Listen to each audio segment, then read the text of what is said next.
آمین جنت الفردوس میں اعلیٰ سے اعلیٰ مقام عطا ہو. آمین. حضرت مولانا جامی صاحب شیخ الحدیث بات کبھی رات انتقال ہو چکا ہے. دعا کیجیے ان دونوں حضرات کو اور مولانا عاقل صاحب سہارنپور میں شیخ الحدیث تھے, ان کا بھی انتقال. تینوں کے لیے دعا کرو اللہ ان کی مغفرت. آمین جنت الفردوس میں اعلیٰ مقام عطا ہو. آمین. رب العالمین ہم سب آپ کے دروازے کے بھکاری بے ہیں. شک. آپ تو ہمارے مالک اور خالق ہیں. آپ نے پیدا کیا ہے. آپ کو چاہے تو ہم سب کی مشکلوں کا آسان بنا دیں. السلام علیکم سامعین. 6 ذی القعدہ اور 5 مئی ہیں. خبر کا عنوان ہے مولانا وستانوی کی تدفین. سوانح خاکے کی قسط نمبر 2 تعزیتی مجالس. یہ جو آپ نے شروع میں ویڈیو دیکھی ہے یہ خانقاہ امدادیہ اشرفیہ تھانے بھون میں مشہور عالم دین روحانی پیشوا حضرت مولانا سید بلال حسین دامت برکاتہم العالیہ دعا کرا رہے ہیں. یہاں اس دعا میں خانقاہ کے ناظم اعلیٰ حضرت مولانا نجم الحسن تھانوی اور تمام عملہ اور طلبہ موجود ہیں. دوسری جو تعزیتی مجلس ہوئی ہے وہ مغربی اتر پردیش کے ضلع سہارنپور کے قصبہ گنگو کے قدیم دین ادارہ جامعہ اشرف العلوم رشیدی میں ہوئی ہے, جہاں ادارے کے محتمم حضرت مولانا مفتی خالد سیف اللہ قاسمی دامت برکاتہم العالیہ نے مولانا وستانوی مرحوم کی زندگی پر, حیات مستعار پر روشن ڈالی, ان خدمات کو بتایا ہے, شمار کرایا ہے. یہاں ماشاءاللہ تمام اساتذہ اور طلبہ موجود رہے ہیں. ایک تعزیتی مجلس مدرسہ مشکات العلوم مظفر نگر میں ہوئی ہے, جہاں مفتی عبدالقیوم صاحب نے دعا کرائی ہے. ہماری معلومات کے مطابق حضرت مولانا مرحوم کی نماز جنازہ رات کافی تاخیر سے ہوئی ہے اور نماز ان کے بیٹے مولانا حذیفہ وستانوی نے پڑھائی ہے. اس موقع پر وہاں ان کے داماد اور بھتیجے مولانا محمد حنیف وستانوی نے دعا کرائی ہے. اب آپ حضرت کی جو سوانح خاکہ ہے قسط نمبر 2 سن لیں. پھر عرض کر دوں کہ اگر کہیں سے ہمیں اور مصدقہ معلومات مل جائیں گی تو انشاءاللہ انہیں بھی شامل اشاعت کیا جائے گا.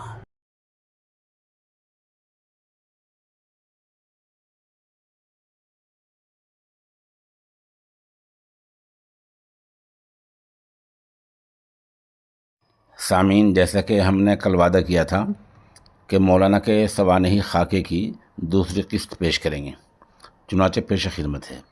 رشتہ ازدواج. دارالعلوم کنتھاریہ کی تدریس کے دوران ہی آپ رشتہ ازدواج سے منسلک ہوئے, یعنی آپ کی شادی ہو گئی. حاجی محمد پٹیل روید روی کی دختر سے آپ کا نکاح ہوا. حضرت مفتی عبداللہ مظاہری روید روی رحمۃ اللہ علیہ بانی و شیخ الحدیث جامعہ مظہر سعادت ہاسوٹ مولانا عبدالرحیم فلاحی کی ہمشیرہ آپ کے خسر محترم انگریزی زبان کے ماہر تھے, اور حضرت مولانا حسین مدنی سے اور بعدہ مولانا اسد مدنی سے آپ کا گہرا تعلق رہا. انہی سے آپ بیعت بھی ہوئے تھے. مفتی عبداللہ صاحب مظاہری اور مولانا وستانوی کے درمیان گہرا تعلق تھا. مظاہر علوم سہارنپور کی طالب علمی میں ہی دونوں کے درمیان کافی رفاقت تھی. مولانا اسد اللہ رامپوری رحمۃ اللہ علیہ کی خدمت میں دونوں حضرات حاضر رہتے, اور حضرت قاری صدیق باندوی کے ساتھ تعلق بھی دونوں حضرات کا بہت گہرا تھا, اور حضرت قاری صاحب نے دونوں ہی حضرات کو خلافت بھی عطا فرمائی تھی. آپ کی اولاد میں 3 بیٹے اور 6 بیٹیوں کا شمار ہوتا ہے. حضرت مولانا سعید صاحب وستانوی, مولانا حذیفہ وستانوی, مولانا اویس سلمہ ہوں. رکن شورا کی حیثیت سے آپ کا انتخاب. آپ کی عظیم ترین خدمات کو سامنے رکھ کر دارالعلوم دیوبند کی مجلس شورا نے آپ کو ام المدارس دارالعلوم دیوبند کا رکن متعین کیا. اکابر دیوبند کی نظروں میں آپ کا بڑا مقام تھا. اس کا اندازہ لگا جا سکتا ہے مولانا مرغوب الرحمن صاحب سابق محتمم دارالعلوم دیوبند جب مرض الوفات میں مبتلا تھے, آپ کی عیادت کے وقت کچھ علماء نے آپ کے سامنے اس بات کی تشویش کا اظہار کیا کہ آپ کے بعد اتنے بڑے انتظام کو سنبھالنے کے لیے آپ جیسا فرد ہم کہاں سے لائیں گے. اس وقت مولانا مرغوب صاحب نے جواب دیا تھا کہ آپ کے پاس مولوی غلام جیسے افراد آج بھی موجود ہیں، آپ کو گھبرانے کی ضرورت نہیں ہے۔ اس کے بعد ایک مدت تک آپ نے دارالعلوم دیوبند کا اہتمام بھی سنبھالا، تقریباً 6 مہینے۔ اسی کے ساتھ ساتھ آپ کی مادر علمی دارالعلوم سہارنپور، دارالعلوم جامعہ عربیہ ہتھوڑا باندھا میں بھی آپ کو رکن شورا طے کیا گیا۔ بیعت و خلافت: آپ اپنی اصلاح اور مناظر سلوک طے کرنے خاطر حضرت قاری صدیق احمد باندھوی جیسے تصوف و سلوک کے اعلیٰ مرتبے پر فائز بزرگ سے اپنا تعلق جوڑا، اور پہلے ہی سے حضرت قاری صاحب کے منظور نظر تھے۔ اس سلسلے میں جڑنے کے بعد آپ کا مقام مرتبہ اور بڑھ گیا، لہذا آپ کی پاکیزگی و تقویٰ و طہارت کو سامنے رکھتے ہوئے حضرت قاری صاحب نے آپ کو خلافت و اجازت بیعت سے نوازا، اور اپنی موجودگی میں کسی کو مرید بنانے کے لیے آپ کی زبان سے کلمات بیعت بھی کہلوائے۔ حضرت قاری صاحب سے تعلق کا ایک بڑا لمبا باب ہے۔ حضرت قاری صاحب کے ہاتھوں آپ نے ہندوستان کے مختلف صوبوں میں مدرسے کی بنیاد رکھی، جو آج ایک مستقل جامعہ کی شکل میں اپنی خدمات انجام دے رہا ہے۔ حضرت قاری صاحب کو آپ پر اتنا اعتماد تھا کہ ایک مرتبہ حضرت شیخ یونس جون پوری رحمۃ اللہ علیہ نے اپنے ایک مضمون پیغام محمود نمبر دسمبر 1997 میں تحریر کیا کہ مولانا اسد اللہ رامپوری رحمۃ اللہ علیہ اپنے آخری وقت میں فرماتے تھے کہ دنیا سے کیا لائے ہو تو میں قاری صدیق صاحب باندھوی کو پیش کر دوں گا، اور قاری صدیق صاحب باندھوی رحمۃ اللہ علیہ فرمایا کرتے تھے اگر اللہ مجھ سے سوال کرے گا دنیا سے کیا لائے ہو تو میں غلام مستعلمی کو پیش کر دوں گا۔ اس کے بعد حضرت شیخ یونس نے فرمایا کہ مجھ سے پوچھا جائے گا کہ دنیا سے کیا لائے ہو تو میں کہوں گا لا تقنطوا من رحمت اللہ، لایا ہوں۔ اس واقعے کی طرف بندے کو توجہ دلانے والے حضرت والا کے خادم خاص، ہمیشہ سفر کے ساتھی مولوی حسن عبداللہ صاحب ہیں۔ آپ کا ذکر جہری کبھی بھی ترک نہیں ہوتا تھا، ہمیشہ جامعہ کے بڑے طلباء کے ساتھ بعد نماز فجر ذکر کرتے، اور اس سے فارغ ہو کر جب تک 2 پارے کی تلاوت نہ فرماتے کسی اور کام میں مشغول نہیں ہوتے تھے۔ آپ ان پابندیوں کی بنا پر رئیس المحدثین حضرت شیخ یونس نے بھی آپ کو خلافت و اجازت بیعت فرمائی تھی۔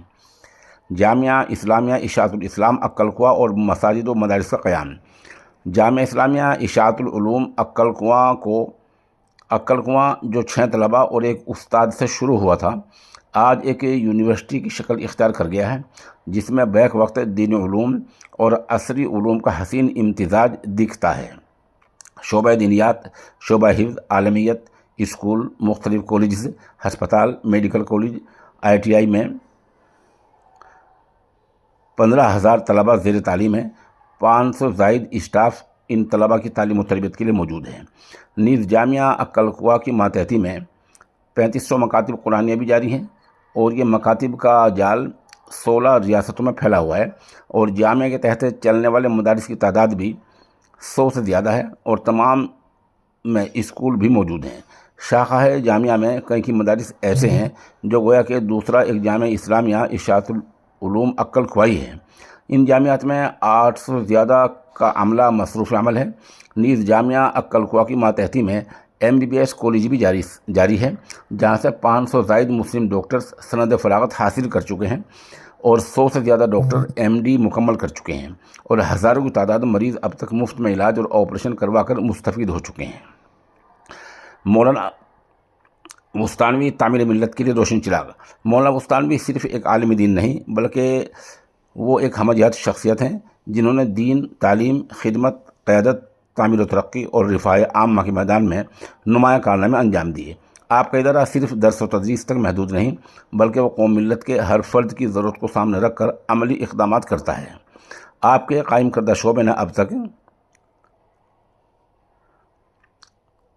97,54,850 افراد کو براہ راست فائدہ پہنچایا ہے، جو ایک تاریخی کارنامہ ہے۔ تعمیری خدمات: مولانا بستانوی کے ادارے کے تحت اب تک 6,793 مساجد تعمیر ہو چکی ہیں، جن میں لاکھوں افراد مستفید ہو رہے ہیں۔ اس کے علاوہ 33 ہسپتالوں کی تعمیر سے ہزاروں لاکھوں افراد کو طبی سہولیات مہیا ہوئی ہیں۔ تعلیمی انقلاب: قوموں کی ترقی کا راز تعلیم میں ہے۔ مولانا بستانوی نے اسی راز کو مشن بنایا۔ 292 تعلیمی مراکز، اسکول و کالجز کے قیام کے ذریعے 72,750 طلباء و طالبات کو جدید و دینی تعلیم دی۔ علاوہ ازیں تعلیم کے فروغ کے لیے تعلیم بیگس اسکالرشپ پروگرام اور ایتام کی کفالت، یتیموں کی کفالت جیسے منصوبے ہیں، طبی اور رفاہی سہولیات، غذائی اور امدادی فلاحی منصوبے، کفالت کے منصوبے، یہ سب جاری رہتے ہیں۔ بہرحال اس طرح کی آپ کی خدمات ہیں، اور اس بارے میں مصدقہ معلومات ابھی تک اتنی ہی ہیں۔ اس کے علاوہ کہیں اور سے کوئی مضمون ہمارے پاس آتا ہے تو ہم انشاءاللہ اس کو آپ کی خدمت میں پیش کریں گے۔ اس مضمون کے لیے ہم کیرل سے اسلامک یونیورسٹی کے شعبہ تجوید کے استاد مفتی قاری نجیب اللہ صاحب کے شکر گزار ہیں۔ سامعین، جس معجون طاقت کے خزانے کا میں اعلان کیا کرتا ہوں، ابھی بھی وہ رعایتی قیمت پر چل رہا ہے۔ یہ معجون طاقت کے لیے بے مثال ہے، اس سے کہیں سے کوئی شکایت اب تک نہیں آئی ہے۔